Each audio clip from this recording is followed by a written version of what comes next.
over to you. Thank you, Sushma. Thank you, Sunita, for having me. Thank you, everyone. Thank you to the organizers for this incredible symposium and for the opportunity to be part of this. Penna, sir, I was listening, referenced early bird while he was speaking, and I was thinking I might as well be the earliest bird here. It's 12:24 a.m. Talk about Brahma Muhurta. And speaking of that, that reminds me of I have a teenage son. One time, as I was trying to wake him up for yoga practices, I said, hey, you've heard that early bird eats the worm, gets the worm, as the saying goes. He said, well, Dad, what about the early worm, though, that gets eaten because it woke up early? Didn't have an answer to that. But anyway, so my topic today, again, thank you very much. I will be screen sharing in a little while. My topic today is yoga as explored in the Indian knowledge system. And my mind goes to an anecdote a few months back here in Washington, D.C. downtown, which is where I've been living in the suburbs of Washington, D.C. for more than 3 decades now. I was parking in a packed on the street, and as I barely managed to get my large SUV into a tight parking spot, an white American lady pulled behind me, came out and said, oh, so you're a yogi. So am I. And this was a Jewish American lady, and I was like, really? Why do you think I'm a yogi? And you sure don't look like one either. I didn't say all of that, but I was thinking. I just said, really? And she said, yeah, your license plate, the car license plate says Gita Yoga. So for our SUV, because we do Gita Yoga for the last several years, it's Gita Yoga. And I was saying to her that just by putting a license plate and just by putting a sticker on the car, no one becomes a yogi. And she said, well, I've been practicing the physical exercises and breathing exercise. And I said, you don't become a yogi by just doing the physical exercises either. That's like standing at a seashore, looking at the waves and thinking that that's all there is to the ocean. There is so much more to the ocean besides just the skin of the ocean that the waves are. And so it is with yoga. It's talking about exploration, especially in Sanatana Dharma. And I like to call it yog rather than yoga. And really, Sanatana Dharma with all the Indian knowledge system, Indian words are recent, modern times. If you were looking from a paper roll into the sky, today there are 5 planets gathering, and think, oh my God, there are so many stars. Well, you haven't seen anything yet. If you throw the paper away, you see thousands of stars, and even that is not adequate. There is incalculable number of stars. So it is with yoga. When you look at exploration of yoga in the Indian knowledge system. So that with that background, I'd like to get into, should I screen share? Okay. Welcome, Jeetu ji. Sorry for interrupting. Yes, the screen sharing is possible. You could share your screen. Perfect. So this is my... We are waiting to hear from you. Yes, Great. So my intention here is not to go through the slides, by the way. I have 10 slides. This is slide number 2. This deck is meant more as a leave behind, so that those interested can look through. I'm assuming that these slides and the recording will be shared with the participants. There's my contact information there. I'm on WhatsApp, have a website, have a YouTube channel. We have more than 1,500 posts there. I've been doing Gita reflections in the US and in India for more than 15 years now, following and doing these, and have been in the Washington, D.C. area, like I said, for more than 30 years. One notable thing I'll say is that I was born and raised in Nagpur, which is really where I met Sunita ji just a couple of months ago as I was doing the No Kid Hungry work there, and humbled to meet her, incredibly impressed and grateful that she considered me worthy of inviting to this conversation. Really, thank you everyone for that. And I'll say that far more significant than my Wall Street C-suite, whatever career, far more significant and important to myself is my indulgence in India's and Bharat Bhumi's spiritual wealth, at the center of which is yoga, essentially. So So one thing, I've been a student, been heavily influenced by Swami Vivekananda in my youth, particularly following the Ramakrishna mission and the Mutt. And I generally try to bring something that has inspired me from Swamiji into this. I'd like to begin with something that he had said, that there is really no difference between matter, mind, spirit. That regardless of how we identify ourselves as the body or the mind or the soul, we are essentially working through different phases of experiencing the one, right? And that one, that realization is the exploration through the perfection of the practice of yoga. Talking about the Indian knowledge system, which is where I want to spend a few minutes of my 30 or maybe 25 and just the remaining time that I have. Ultimately, the point of the Indian knowledge system, as elucidated in the Vishnu Puran, is like the center of the slide says, Sa Vidyaya Vimuktaye. Right? Knowledge is that which liberates. It is useless to collect a bunch of data and just surround ourselves and overwhelm us and others with just information after information if this is not going to liberate or help us reach salvation. Imagine a prisoner with lots of contacts and wealth and all of that, but if none of those contacts are able to get him or her out of the prison, then I would wager that it's of no use, really. What good is any of that? And so it is with knowledge. Accumulating a bunch of knowledge, degrees, and reading books, it's of no use if you do not experience. That's the thing about it. That's a beautiful, empowering, powerful thing about the practice of yoga, that it takes us to the experience, not just the belief. It takes us beyond faith. We, the practitioner, is able to experience, which is the big deal, especially in the modern times. And so with that, again, I don't want to get too much into the details of the knowledge system itself.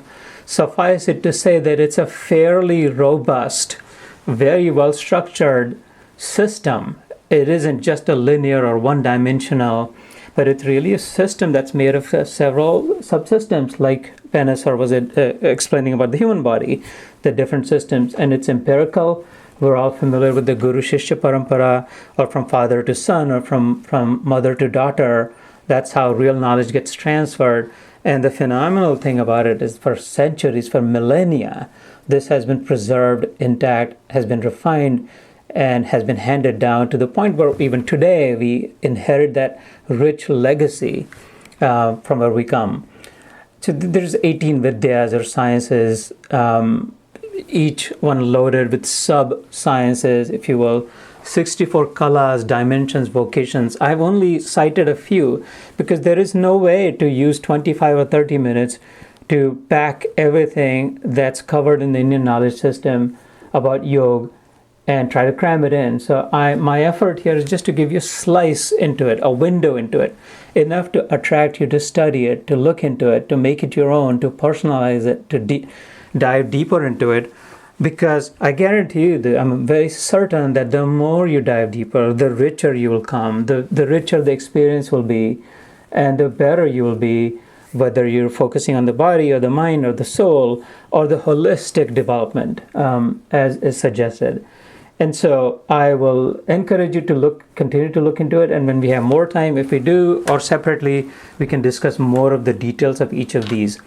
Now, in terms of the orange box on the right, yoga as explored in the Indian knowledge system, or again, like I would prefer to call it Sanatan knowledge system, because Hindu, India, Muslim, all religions are essentially sourced in the Sanatan Dharma, which means ever fresh, ever relevant, never out of fashion, still as current as it was when it was created, or from time immemorial. And so that, in my, again, study, knowledge, experience, is a set of spiritual disciplines, techniques. It's not just breathing, not just postures, not just bodily, not just rules, and not just rituals, but it is the complete system handed down from prehistoric times. This isn't just, it was started around Jesus Christ or before Christ's time or after Christ's time. This is prehistoric times.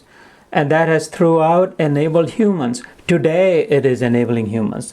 This human is standing in front of you, sitting in front of you, talking. That has enabled me to achieve the unitive knowledge, right? The unity consciousness, the Brahmi Chetana, the clear understanding that how is it that I as a part belong to the whole, that I am that system, and which drives the ownership within us. So yoga, as explored in an Indian knowledge system, has the power, is packed with the power to bring experience in our own personalized ways. And yes, Patanjali Muni is arguably the most brilliant star in the sky, credited as the leading luminary. The sutras, are not the original exposition. When you study the knowledge system, obviously he left behind a brilliant legacy, an incredibly useful, helpful compilation and reformulation of it. But really, yoga, when you look at the system, predates that many centuries, or actually millennia. The Vedantic text reference, and in the next couple of slides you will see so many of those that reference yoga very lucidly, very clearly, very cleverly also. 4 prominent Upanishads, for example, that I've cited here, the Katha Upanishad, the Taittiriya, Maitrayani, and others, clearly demonstrate that evidence. Kapil Muni has talked about Sankhya Yoga. It's cited in the Bhagavad Puran when he's talking to his mother Devahuti after his father Kardam Rishi, who was a great scientist of that time, credited with creating large airplanes and systems. When he'd gone into retirement, Kapil Muni, who is considered an avatar, has expounded the Sankhya Yoga.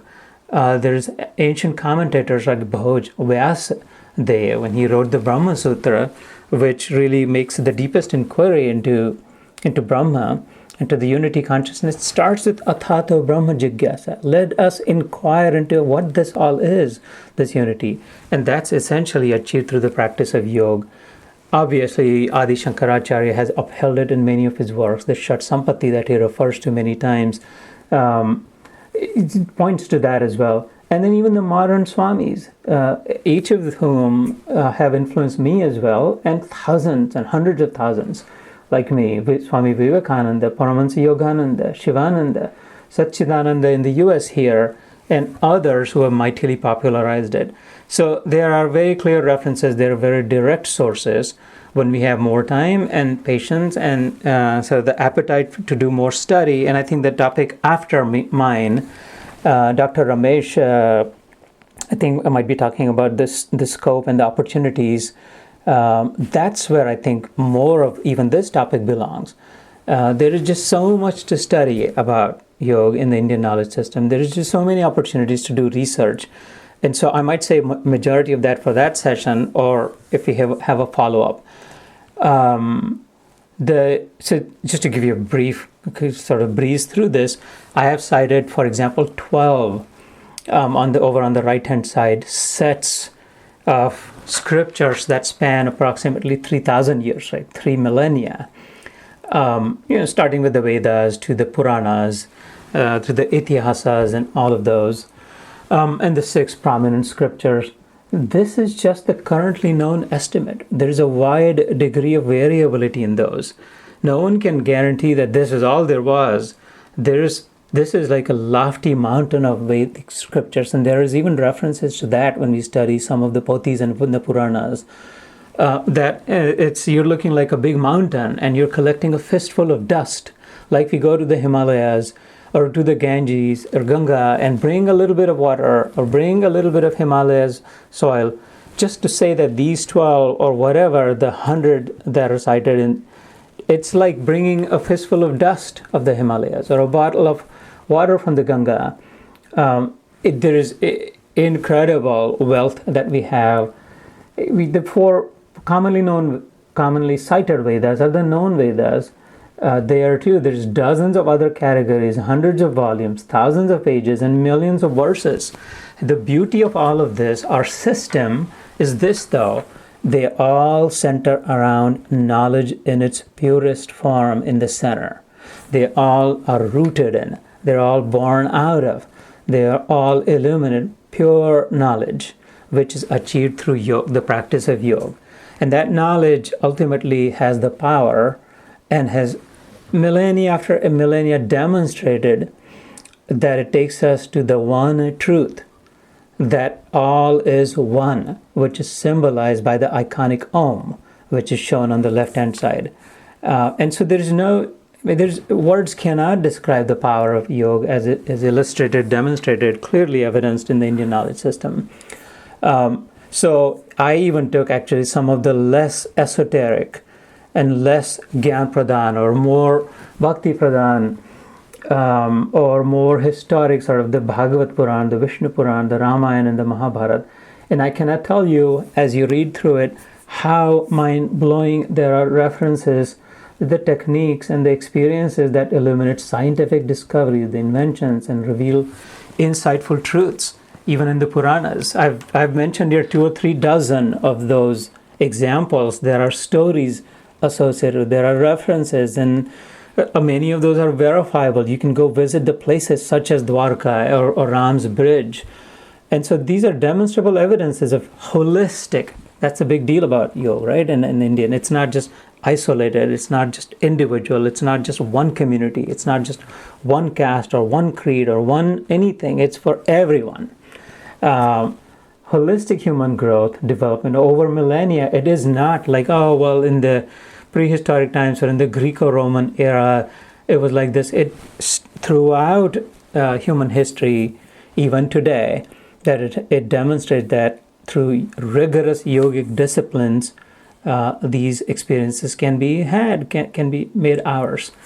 I might just, again, very quickly walk through this slide, just talking about the body of knowledge in which yoga is upheld and demonstrated and illustrated and highlighted. Even if you look at the 4 primary known Vedas, right, the Rig, Sam, Yajur, and then the Atharva Ved, there are those thousands of mantras and the suktas.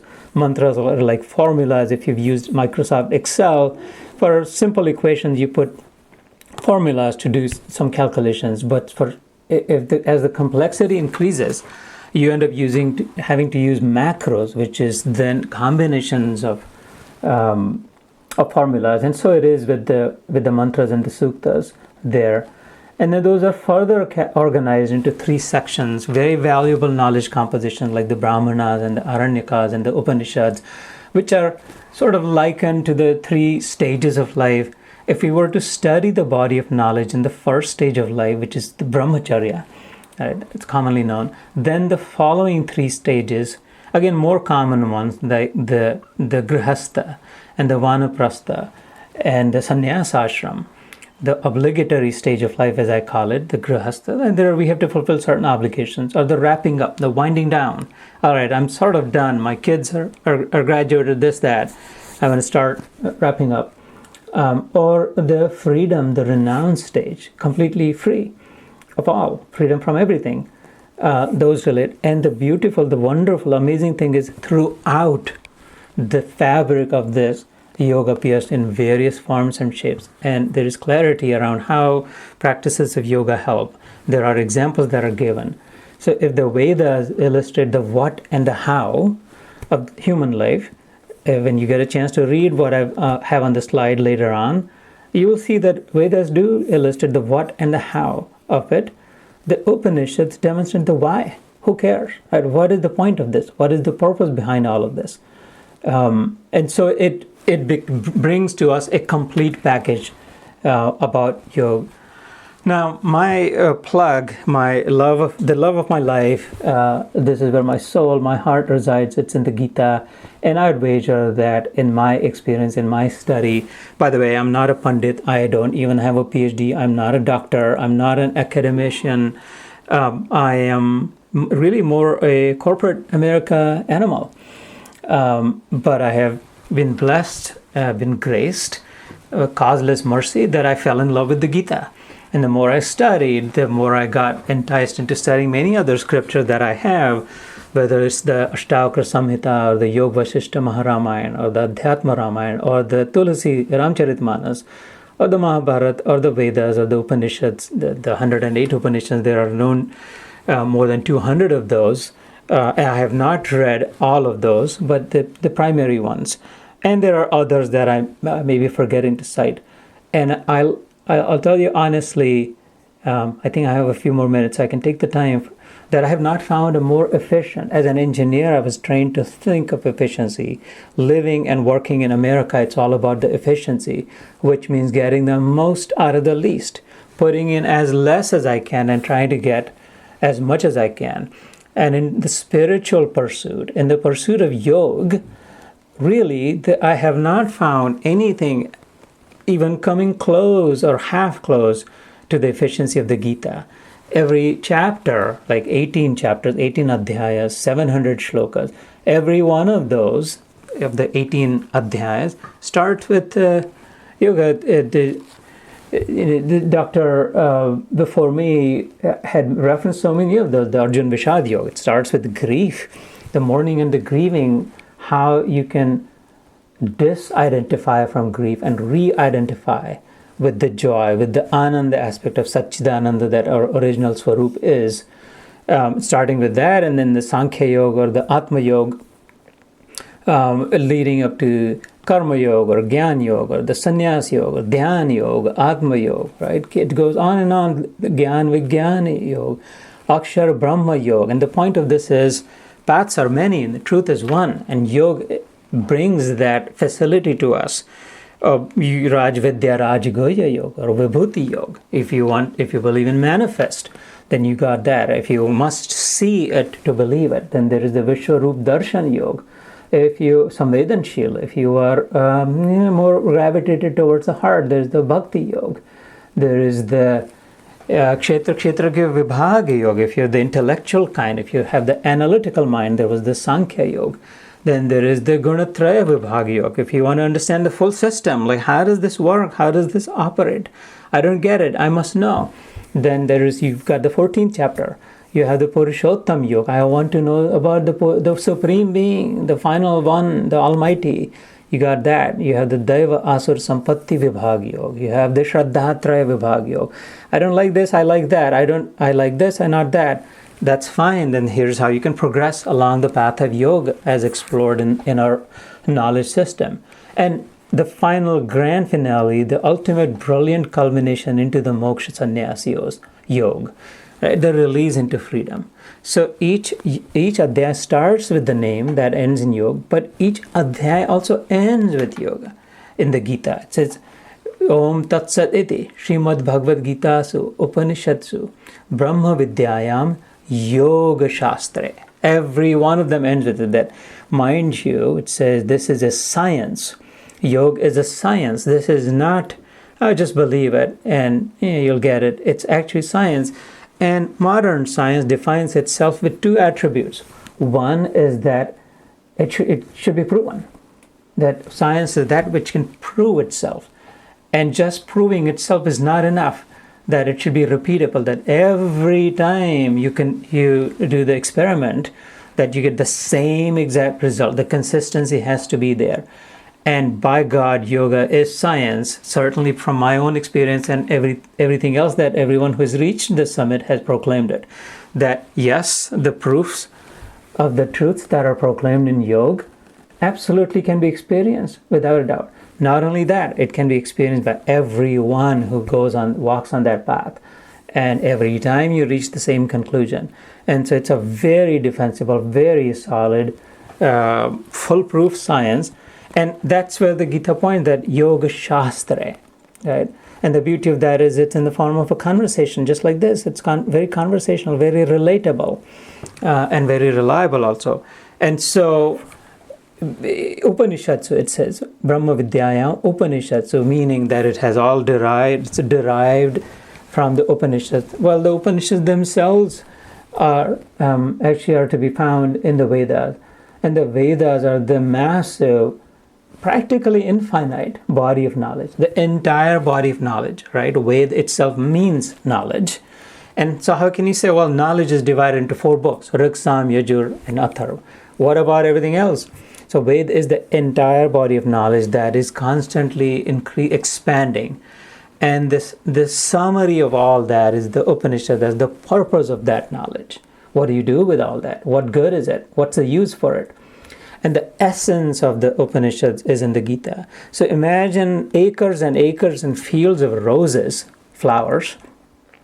And if someone plucked every one of those and distilled it into a bucket or a bottle of perfume, rose perfume, that entire field of roses. And someone further took that and refined and distilled into a small bottle of very intense perfume that represent that entire field. That is like Gita. And so I do say Gita is the yoga king, and it is very much aligned. All of the one other phenomenal thing I've found in studying, whether it's the Puranas or the Itihasas or the Upanishads or the Vedas, the consistency and the alignment, they do not conflict with each other. If we have an open mind and a sharp intellect, by the way, which is what yoga rewards us with, the practice of yoga, right? It harmonizes the mind, body, and intellect.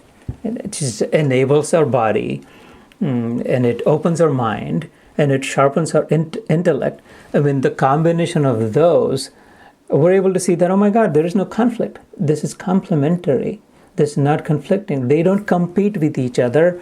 They complete each other, the entire body of knowledge. And the Gita presents us that simple truth.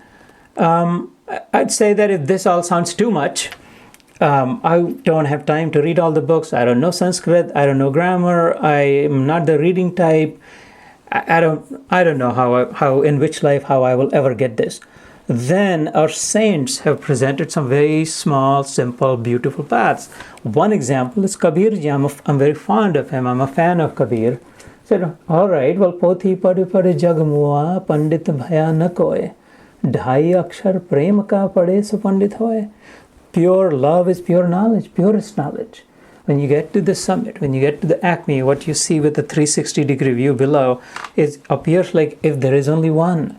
There's nothing else to do than pure, uncontaminated, unconditional, free, everything free, just love. And so that's why I say pure love is purest knowledge. And if we can increase our capacity, expand our ability, and purify the love with which we approach and see the world around us, I think we're approaching very quickly and rapidly and very efficiently that point which is known as knowledge.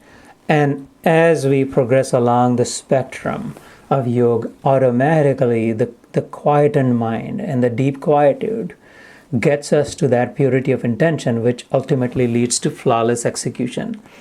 So with that, I know that we want to leave a few minutes for Q&A. I regret that I rushed through these slides. Hopefully these are shared with the participants so that they can maybe slow down and look through this. And again, in the first or second slide, I have my contact information. Sunita ji has it as well. I would like to end with also Swami Vivekananda's, one of his quotes. I thought of several. I even had an Einstein quote here that I deleted. But here's what he says. This is from his complete works of Swami Vivekananda, this sort of the 10 volume, which I had read in my youth and has never left my mind. It says, beyond all sound, all sight, beyond form, absolute, beyond all taste and touch, infinite, without beginning and without end, even beyond nature, is the unchangeable. And we can call him God, we can call him Brahma, we can call him whatever we want, but the unchangeable. One who realizes him or her or it frees oneself from the jaws of death. And friends, in my mind, that is yoga, right? Freedom from fear, freedom from even the fear of death. It is the ultimate experience as explored in our knowledge system. But it is very difficult. It is, as it were, walking on the edge of a razor.